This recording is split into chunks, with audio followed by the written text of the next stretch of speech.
dalam suatu proses penyidikan yang dilakukan oleh suatu lembaga penegak hukum di negara ini mengabaikan produk-produk administrasi negara, yang mana hal itu sangat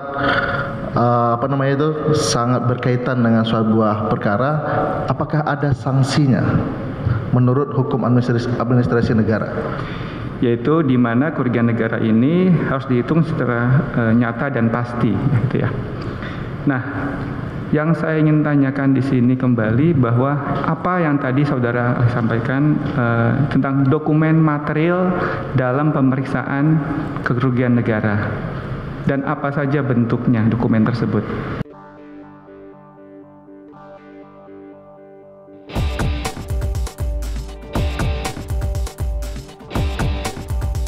Hai guys, jangan lupa tonton sampai habis agar tidak gagal paham.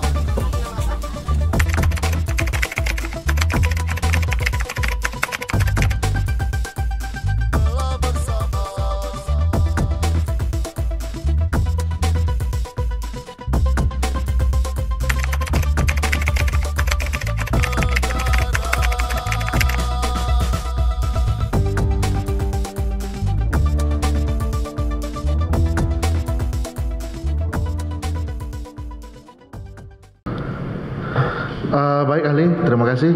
Saya izin bertanya terkait kapasitas saudara ahli sebagai ahli di hukum administrasi negara, Pak. Ahli ya. Kalau boleh tahu, kalau bisakah ahli sampaikan ke saya dulu, ke kami dulu, apa saja yang termasuk administrasi negara ini? Administrasi negara adalah, saya kira basic banget gitu ya mulia.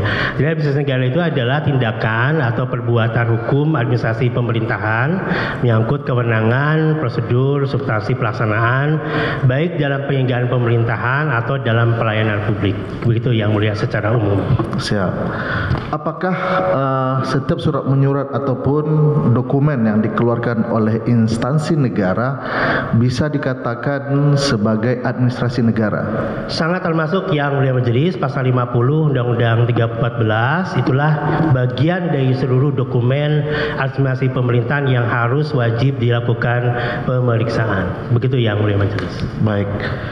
Bagaimana menurut hukum administrasi negara jikalau saya analogikan ada suatu lembaga penegak hukum mengabaikan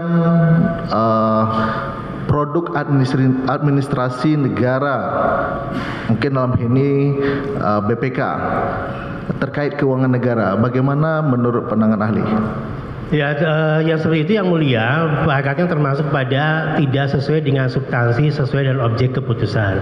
Jadi substansi itu tadi yang mulia mengabaikan sesuatu yang berdata alas fakta yang bersifat relevan, ada dan valid. Sehingga harusnya itu sebagai salah satu syarat dari sahnya tindakan keputusan, maka harus dijadikan dasar alas fakta. Karena kalau tidak tadi yang mulia pasal 56 Undang-Undang 314 menjadi keputusan atau tindakan menjadi batal atau dapat dibatalkan. Dapat dibatalkan.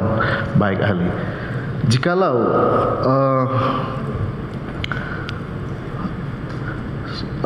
saya ulangi lagi. Jikalau umpamanya dalam suatu proses penyidikan yang dilakukan oleh suatu lembaga penegak hukum di negara ini mengabaikan produk-produk administrasi negara, yang mana hal itu sangat sangat berkaitan dengan sebuah perkara, apakah ada sanksinya menurut hukum administrasi negara? Ya, tadi sama yang mulia bahwa karena pasal 56, 52 dan 56 itu saling berkaitan menyangkut wewenang, substansi, prosedur dan substansi dan akibat batalnya dan tidak sahnya, dan kewajiban itu yang mulia ada di pasal 7 ayat 2 Undang-Undang 30/2014. Jadi harus memeriksa dokumen secara patut.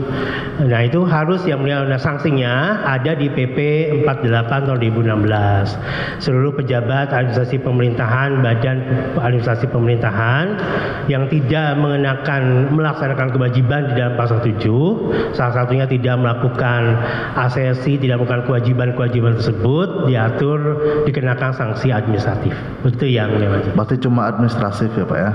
Ya, seperti yang saya tahu itu yang mulia bagi pihak yang menjalankan wewenang. Siap. Apabila ada pelanggaran terhadap terhadap hukum administrasi negara tersebut, apakah bisa hal ini disebut cacat hukum?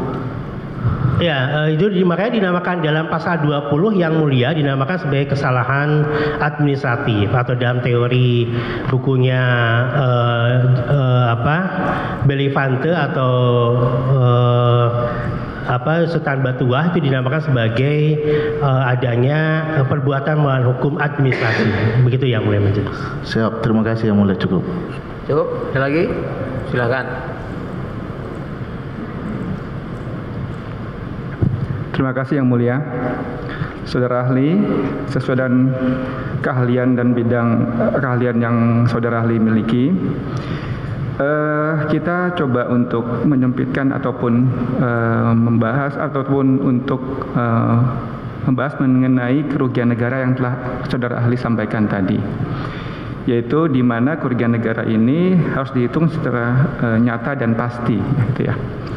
Nah, yang saya ingin tanyakan di sini kembali bahwa apa yang tadi saudara sampaikan tentang dokumen material dalam pemeriksaan kerugian negara, dan apa saja bentuknya dokumen tersebut.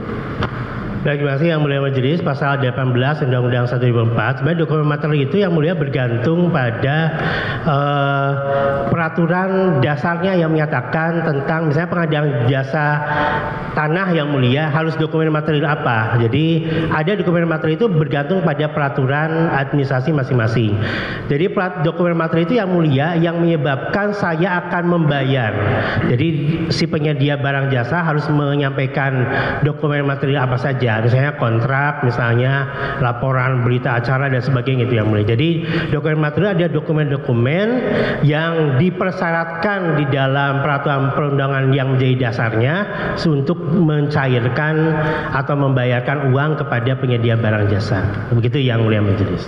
Baik, saudara ahli, tadi di awal saudara ahli sampaikan bahwa mengilustrasikan bahwa salah satu dokumen material itu adalah dokumen mengenai harga barang, ya. Yang tadi ilustrasikan bahwa kalau meja, ya, membeli meja ditanyakan kepada si pembuat meja bagaimana meja tersebut dan berapa harga meja tersebut. Bukan begitu ya Pak ahli ya? Ya, jadi soal nilai yang mulia kan ada nilai pasal 39 PP 38 2016 pada nilai buku, nilai perolehannya yang mulia, atau nilai yang wajar. Jadi pada pengusaha meja itu ditanyakan ini sebenarnya berapa nyatanya, gitu yang mulia. Jadi kalau kita ilustrasikan tadi meja, bahwa jika ya kan, pengguna jasa ini memesan meja, ya kan, untuk mengetahui berapa harga wajar meja tersebut harus ditanyakan kepada pabrikan meja itu sendiri. Ya, tentu yang mulia yang tahu, jadi bukan kepada orang lain yang profesi atau asosiasi profesi atau pihak yang memang menguasai produk-produk itu secara keahliannya. Begitu yang mulia majelis. Oke. Lanjutnya ahli, bila mana pengguna telah meminta klarifikasi tentang harga meja itu, ya kan, kepada si pabrikan, tetapi oleh lembaga terkait lah dalam penyidik ini tidak menggunakan itu sebagai dasar, sebagai bukti material, bagaimana pendapat ahli? Ya, kalau kembali yang mulia, nilai-nilai terhadap kerugian negara itu kan tadi pasal 39 hanya mengenal pada nilai buku dan nilai nyata yang wajar. Jadi kalau misalnya tidak percaya pada laporan keuangan, ya sudah pada nilai wajar yang ditetapkan asosiasi atau profesi yang mengerjakan itu yang mulia. mulia. Jadi kalau pihak lain menurut saya tidak tahu yang mulia apakah dimungkinkan, karena pasal 39 tidak pernah lain selain hanya dua itu yang mulia yang diakui di dalam peraturan perundang-undangan dalam menilai menghitung kerugian negara. Begitu yang mulia majelis. Dapat disimpulkan bahwa penilaian terhadap barang yang dibeli itu, ya kan, dimintakan kepada pabrikan untuk mengetahui bagaimana kondisinya dan juga berapa harganya yang wajar. Gitu ya, ahli ya? Ya, kan yang mulia, suatu bukti alas fakta yang relevan Anda valid, kembali lagi pada relevan, ini relevannya pakai peraturan apa? Maka kan pakai pasal 39 PPK 38 2016. Anda kalau diandalkan, dia diandalkan enggak gitu sebagai profesi atau sebagai asosiasi. Kalau dia valid, maka dikonfirmasi gitu kan. Dia tinggal itu saja yang mulia, tiga-tiganya terpenuhi tidak. Kan pencatatan akuntansi itu yang penting pada nilai-nilai itu yang mulia, jadi tidak mengenal lainnya gitu. Kalau mau menafsirkan ya jangan ada aturan itu, kalau begitu dibebaskan saja, begitu yang mulia majelis. Ya, demikian, terima kasih yang mulia. Baik, silakan dari penutup. Silakan. Baik, terima kasih yang mulia.